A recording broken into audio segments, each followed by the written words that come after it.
L'estuaire de la Gironde, le plus vaste d'Europe, m'a toujours fasciné.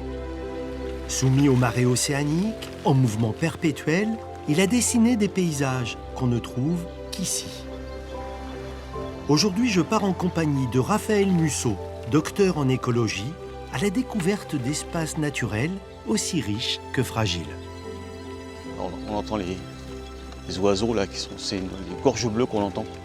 Un oiseau extraordinaire sur lequel j'ai eu la chance de travailler. Et on a une des plus belles densités de gorges bleues d'Europe ici, là. Elle est extraordinaire. J'en profiterai pour vagabonder le long de cette côte entre Mortagne et Méché. L'occasion de rencontrer Lucie Frollet, une créatrice de meubles en bois installée sur le port dans une cabane de pêcheurs. Mes clients, ils sont géniaux parce qu'en fait, ils ont des idées. Et grâce à eux, je fais des choses que j'aurais pas forcément fait toute seule. Le temps d'un détour en Charente-Maritime, j'aimerais bien comprendre pourquoi l'estuaire impacte autant la vie de celles et ceux qui vivent ici.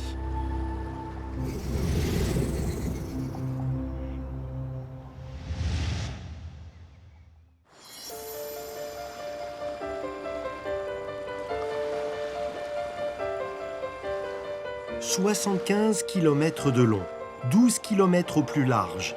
L'estuaire de la Gironde est un espace où la terre et l'eau s'imbriquent, se nourrissent. Si la côte médocaine est plutôt plate, la rive droite, située en Charente-Maritime, est elle plus marquée, avec des falaises calcaires qui dominent des zones de palus. C'est dans un marais, à côté de Mortagne-sur-Gironde, que Raphaël m'emmène pour observer un bel oiseau migrateur. Alors Eric, tu vas voir, on va faire une petite pause par ici. Et je vais te montrer quelque chose. Alors, je te propose qu'on mette un petit coup de jumelle dans les arbres qui sont juste en face. Voilà, alors tu vois à peu près au milieu des arbres là. Ah, ça y est, j'ai vu. Alors ouais. Eh ben, elle est blanche, elle a un long bec, une cigogne. Voilà, on est sur un des nids construits en fait en zone boisée. Donc ça, c'est pas un nid artificiel, c'est un nid classique. Donc tu vois, en fait, ici en bord de rivière, on a ces boisements qu'on appelle des boisements alluviaux avec des grands frênes, des trembles. Et donc on a aussi quelques couples de cigognes blanches qui viennent s'installer en fait parmi ces grands arbres. Je ne sais pas si tu vois quelque chose de particulier au niveau des pattes. Une espèce de petite tache blanche, c'est ça? Ouais, et ben écoute, c'est un petit boîtier comme ça. Je ne sais pas si tu as reconnu un petit peu là aux jumelles, on est un petit peu loin, mais... Et qu'est-ce que c'est ça? Alors, donc c'est un petit boîtier GPS, donc c'est un petit bijou de technologie qui fait 35 grammes. Et donc depuis 2019, voilà, on équipe des cigognes blanches ici dans les marais de Gironde avec ces petits boîtiers GPS. Et les données nous sont renvoyées en fait toutes les 24 heures par les réseaux de téléphonie mobile. Voilà, et ça nous permet de suivre en fait tous les déplacements des individus qui sont équipés de ce type de boîtier. Alors tu m'avais demandé de télécharger une application, Ouais. Animal Tracker, Ouais. je l'ai fait, elle peut servir à ça? Voilà, tout à fait. Alors en fait, cette application a été développée par des collègues chercheurs allemands. Ah déjà on est localisé, hein. Ouais, Le petit voilà. point bleu c'est où on est. Localisé tout de suite. Et alors si je clique dessus, Martha, Ouais, voilà. c'est son nom? Et donc voilà, c'est la cigogne qui est prénommée Martha. Super. Explique-moi l'intérêt qu'il y a à suivre des cigognes pour comprendre certains impacts du changement climatique. Alors en fait, la cigogne, c'est un oiseau qui est quand même très particulièrement inféodé aux zones humides. Et en fait, elle est vraiment une espèce témoin des changements qui sont en cours. Et dans le contexte du changement climatique, on va en fait utiliser les données de déplacement de ces oiseaux pour comprendre en fait les effets de tous ces changements sur les écosystèmes. Alors comment ça se fait? Je peux voir les chemins qu'elle a Ouais, fait? alors en fait, tu peux cliquer sur Activité et on peut voir ce qui s'est passé au cours des 2 dernières semaines. Alors là, je lance. Alors c'est super parce que là, on voit le temps qui défile. Juillet 2022, août 2022. Mais elle part dans le Médoc. Voilà. C'est pas à côté le Médoc, Non, pourquoi? alors elle traverse l'estuaire. On voit qu'elle s'est déplacée dès la fin du mois de juin. Et en fait, elle avait encore des poussins. Et justement, ce type de déplacement, alors que d'habitude une cigogne s'alimente plutôt à proximité de son nid, à quelques centaines de mètres généralement, et 2022 a été un été particulièrement chaud et sec, et donc les oiseaux, comme la cigogne blanche, ont eu du mal à s'alimenter. Et c'est ce qui fait qu'en fait, voilà, on a commencé à observer des mouvements à plus grande distance avec des oiseaux qui ont cherché des facilités pour s'alimenter. Et donc là, notamment, cet oiseau-là, alors qu'elle avait encore des poussins, elle s'est absentée pendant plus de 24 heures. Elle a traversé l'estuaire de la Donc Gironde. elle n'avait pas le choix, elle prend des risques pour sa progéniture pour pouvoir les Oui, nourrir. c'est ça, pour s'alimenter aussi elle, puisque la reproduction donc, consomme énormément d'énergie. Et donc voilà, elle est partie s'alimenter ici sur la déchetterie de Naujac-sur-Mer. Mais il y a une deuxième cigogne qui arrive sur le nid là. On a une scène vraiment sympa, tu vois, c'est le mâle qui arrive. Non. Et tu vas voir, ils vont se relayer, donc il vient prendre la relève pour couver les œufs. Waouh. Et le mâle et la femelle se relaient environ toutes les 2 heures en journée.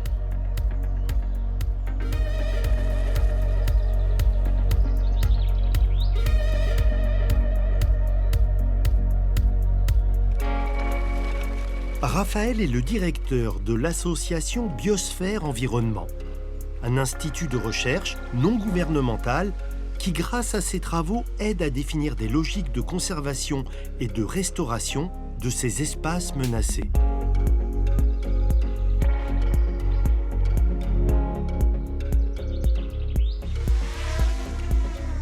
Le printemps est principalement consacré au suivi des cigognes, alors en pleine période de reproduction. Bonjour. Hello.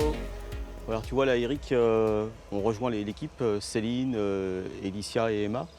Et donc elles sont en train de s'approcher d'un nid en drone dans le cadre des suivis sur la reproduction qu'on organise. Ah ouais, mais là on voit vraiment bien l'intérieur du nid. On a vraiment l'adulte de cigogne qui est couché, donc qui couve. La dernière fois qu'on est passé, il y avait des œufs. Et là, aujourd'hui, on va peut-être pouvoir voir s'il y a des poussins, ce qui est fort probable parce que là, sur la gauche, tu vois, il y a une coquille en fait. Ah, donc il y a une probabilité qu'un des œufs Soit soit éclos. ouvert, soit éclos. Donc c'est tout l'intérêt du drone.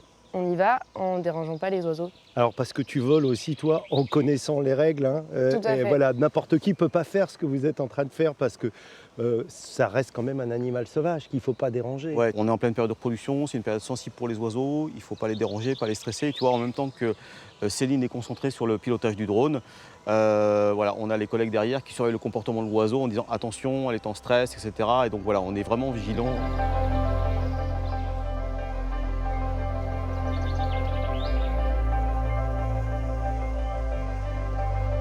Quand on voit le petit, vraiment, on ressent quelque chose de particulier.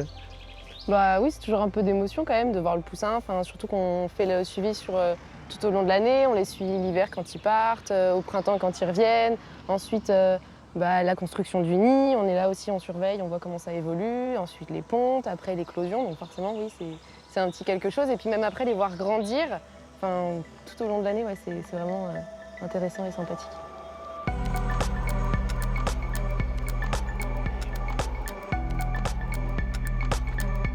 Raphaël, originaire de Nantes, est venu s'installer dans ce coin de Charente-Maritime en 2010. Il est très vite tombé sous le charme de Mortagne-sur-Gironde, où il vit désormais. Un village atypique avec en surplomb une ville haute qui fut au Moyen-Âge une importante châtellenie, puis en contrebas, la ville basse autour du port qui, au XVIe siècle, était l'un des plus actifs entre La Rochelle et Bordeaux.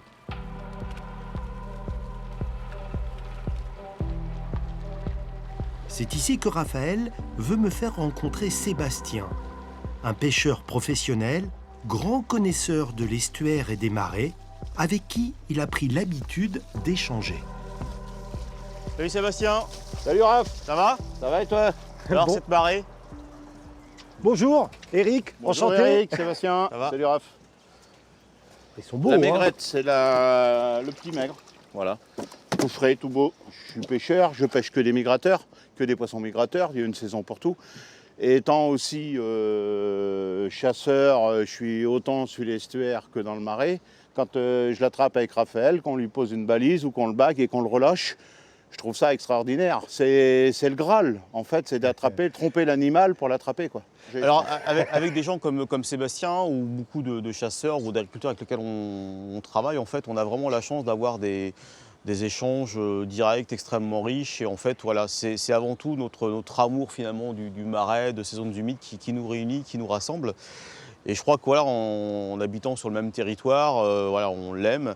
Et on a envie de travailler ensemble pour construire en fait l'avenir de cet espace. C'est intéressant ce que tu dis, chercher ce qui vous rassemble. Et c'est bien ce qu'il y a autour de nous, ce qui vous rassemble. Bien sûr, C'est l'amour de ce territoire, quoi. bien sûr.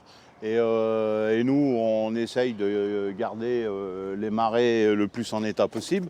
Et moi, en tant que pêcheur, plus les marais seront en état possible, plus ils joueront leur rôle de filtre, plus l'eau sera bonne sur l'estuaire et plus j'aurai de poissons. Merci Sébastien, belle rencontre. On n'a pas fini, je crois que tu veux me faire découvrir un endroit, c'est quoi? Oui, absolument. Alors, tu vois, juste derrière, il y a une zone de marais extraordinaire qu'on appelle ici la petite Camargue mortagnaise. C'est exceptionnel et on a tout un cheminement qui nous permet de pénétrer au cœur de cet espace fantastique. Et donc, je te propose qu'on aille là-bas. Ah bah super, on reprend les VO. À bientôt Sébastien. À bientôt, Sébastien. C'était bonne un balade, plaisir. à vous. Ouais, ciao, À merci. bientôt, au revoir.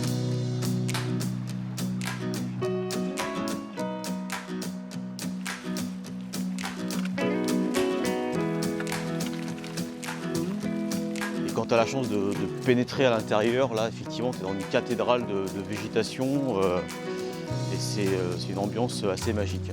Ce petit chemin, en fait, c'est vraiment une chance pour le public parce que tu n'as pas tant d'opportunités que ça de découvrir une roselière en fait en France. Et voilà, là, on est sur un site un peu exceptionnel par rapport à ça. Ouais.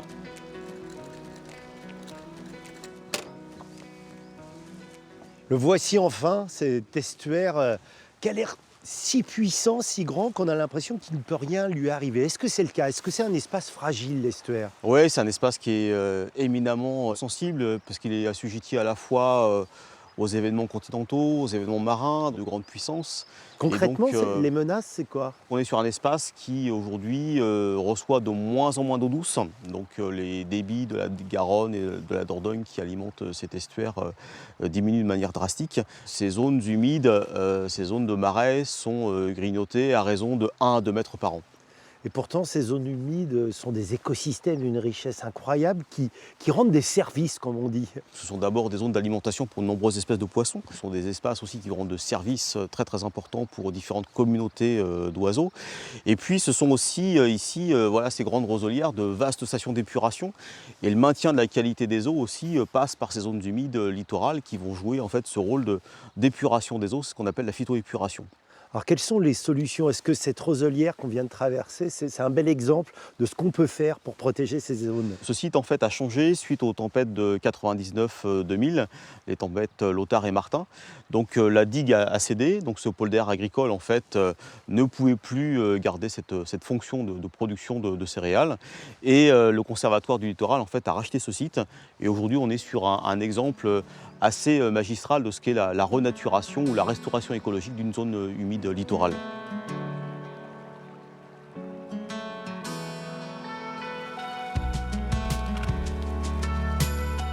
Les 25 km qui séparent Mortagne de Méché-sur-Gironde, ma prochaine destination, sont parmi les plus beaux sur cette rive droite de l'estuaire. Pour bien en profiter, je vous recommande d'emprunter ce tronçon du canal des Deux Mers à vélo, une véloroute qui relie Sète en Méditerranée à Royan. Moi, ce que j'aime particulièrement dans cette partie de la véloroute, c'est qu'à certains endroits, on peut longer l'estuaire et du coup profiter d'une bonne bouffée d'air, admirer ces paysages. C'est une ambiance à la fois maritime et fluviale et qu'on ne trouve qu'ici, nulle part ailleurs.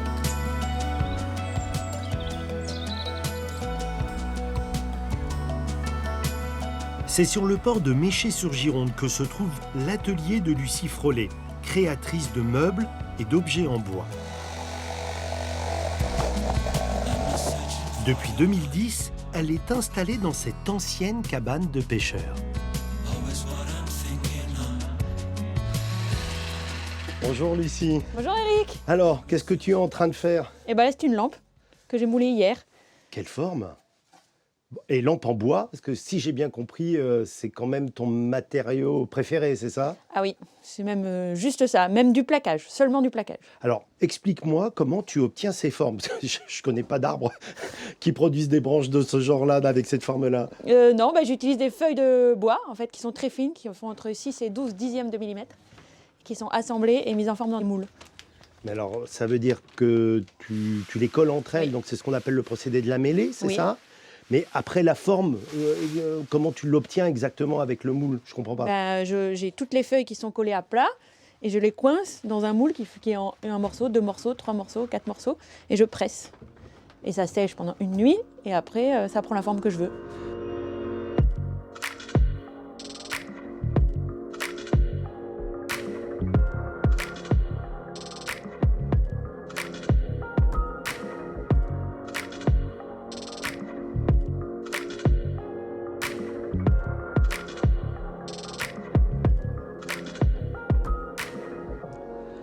Lucie, ce qui m'étonne, c'est en fait l'extrême diversité de ce que tu arrives à faire avec ce procédé-là. Très belle table. Ça, je sais pas ce que c'est.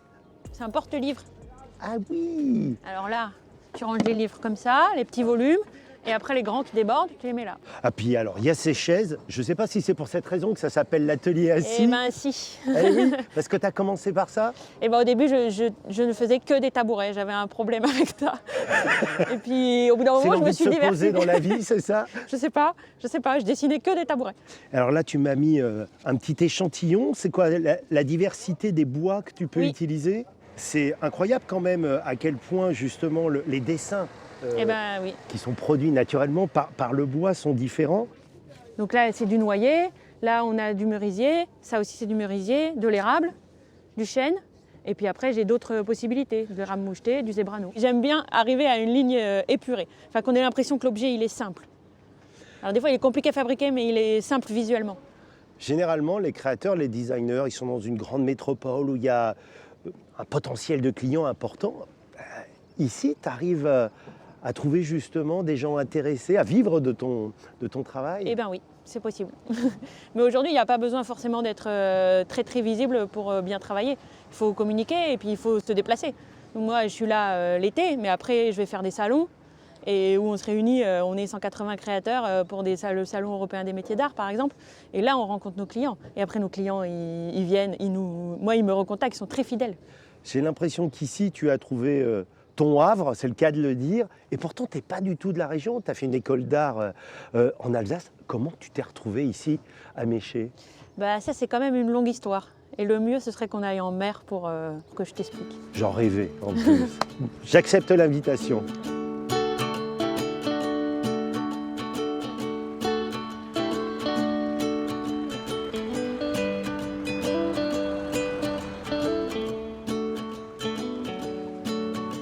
Bon, Eric, on passe juste voir Laurent qui va nous prêter son bateau. Il faut que je récupère les clés. Sympa. Bonjour, Laurent. Salut Laurent, Salut! j'ai récupéré tes clés. Tiens, Merci. je t'attendais justement.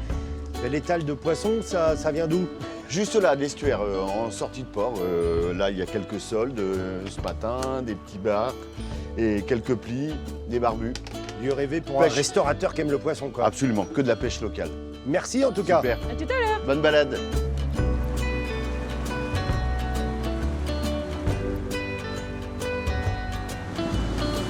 Méché s'étire sur plus de 5 km le long de l'estuaire. Au XIXe siècle, le destin de ce port de pêche bascule. La ville devient une station balnéaire prisée par la bourgeoisie de Royan et des alentours. On vient notamment y admirer les spectaculaires grottes creusées dans les hautes falaises calcaires qui forment un incroyable village troglodytique avec vue directe sur l'estuaire. L'immense majorité de ces grottes sont aujourd'hui privées, des petits paradis pour des Robinsons qui font des envieux. On arrive devant les grottes de Régulus, donc ça sont des grottes qu'on peut visiter. Oui, c'est un musée. C'est un musée. On peut dire que c'est un peu la carte postale quand même de cet endroit. Bah oui, c'est vrai. Et d'ailleurs, tu crois pas si bien dire parce qu'ils m'ont demandé il n'y a pas longtemps de leur dessiner des cartes postales pour le musée, justement. Il fallait faire 3 lieux privilégiés. Mais c'est carte postale en bois surtout, Oui, ce que je bah oui, découvre. en Ah mais bois. oui. Ah bah oui, on reste dans le matériau. Donc c'était 3 c'est images beau. représentatives du lieu. Le paysage des grottes qui est la vue que l'on voit d'ici, et un esturgeon, parce que c'est quand même le poisson emblématique du coin. Et puis du coup le Régulus qui est un bateau qui a été sabordé devant Méché. Moi je prends vraiment un plaisir à chaque fois à regarder ce que tu fais. Hein. Joli ton, Du coup c'est des aquarelles qui sont ensuite imprimées sur du bois. C'est magnifique. des essais. Merci. Bon, on continue la balade, il y a encore des jolies choses à voir. Ah bah oui, c'est pas mal. Hein.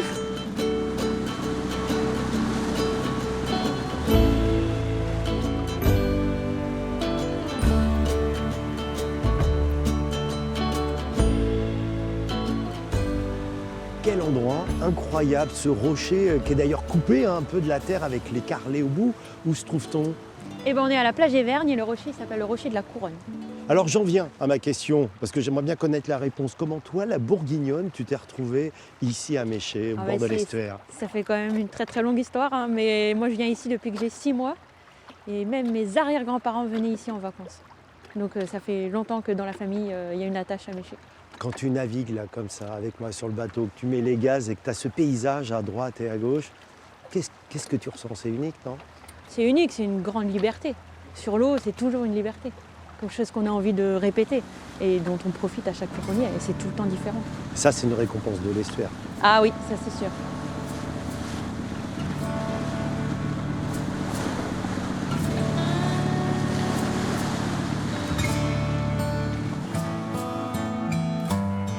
C'est à Talmont que je retrouve Raphaël.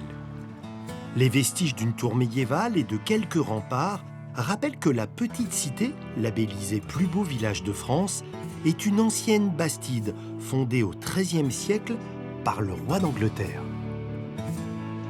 La devise de Talmont, c'est « au péril des flots » et je crois, Raphaël, que c'est justifié. Oui, tu as vu, en fait, le petit village de Talmont, c'est un promontoire hein, qui est vraiment en proie aux forces des éléments, à toutes ces forces estuariennes, les aléas climatiques, les tempêtes. Et donc, effectivement, d'où le nom de cette devise. Au XVe siècle, une tempête extrêmement violente a mis à mal voilà, cette célèbre petite église. Et en toute une partie s'est effondrée. Et voilà. C'est quand même un petit village qui est magnifique, les roses trémières, les jolies façades. Ça a beaucoup de charme. Hein. Ça a un charme tout à fait extraordinaire. Effectivement, tu vois cette belle pierre calcaire avec voilà, des gens qui ont une attention toute particulière pour l'entretien des rues, l'enfleurissement, etc. Oui, ça a un charme fantastique. C'est un espace où même nous, habitants du territoire, voilà, on aime à venir se promener.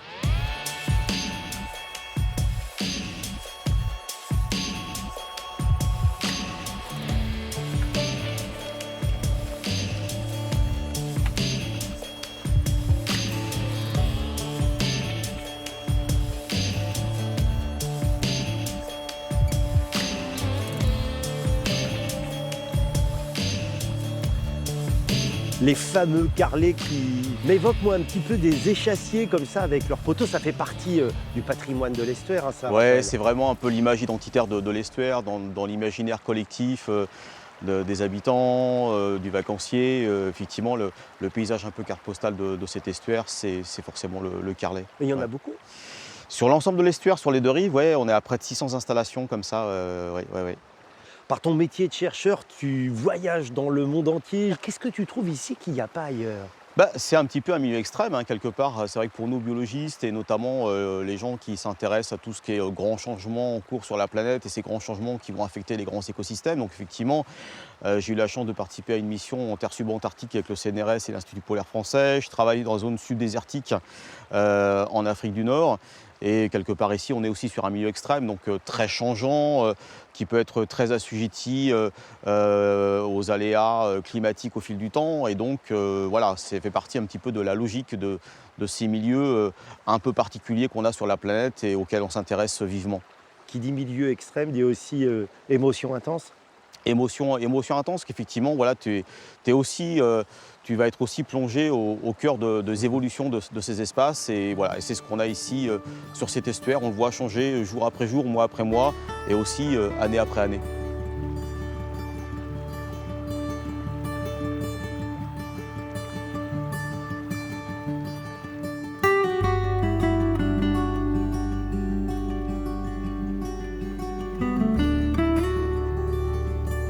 Pour terminer cette émission, je voulais vous faire découvrir mon coup de cœur, le site archéologique gallo-romain du Fas, situé à Barzan, juste à côté de Talmont.